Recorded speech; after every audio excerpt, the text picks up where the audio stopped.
If you have a garment you love, but the fabric is starting to show signs of wear, an easy way to duplicate your favorite piece is to deconstruct it and make it into a pattern.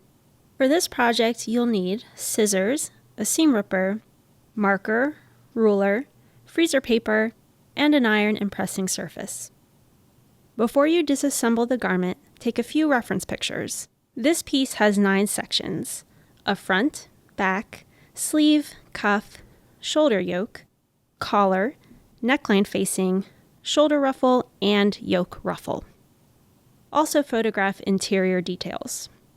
Begin to deconstruct the garment starting with the main seams.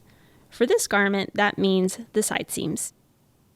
As you remove pieces, mark on the garment or make notes about connecting seam lengths, grain lines, darts, and seam allowance widths. Press each piece of the garment to remove any distortions that occurred either from wear or from deconstruction. Add grain lines to each piece if needed. Place a garment piece on an ironing surface. Place a piece of pre-cut freezer paper, shiny side down, on top of it and press. Do not slide the iron to avoid shifting the paper.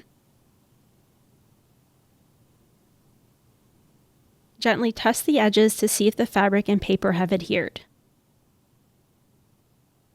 You can widen the seam allowance by drawing them with a marker around the fused fabric from the original garment's seam line. Cut the freezer paper with the desired seam allowance and you have a pattern piece for your shirt. Mark the back of the freezer paper, identifying the piece, and indicate top and bottom and key connection points, seam lengths, as well as grain lines and seam allowance width.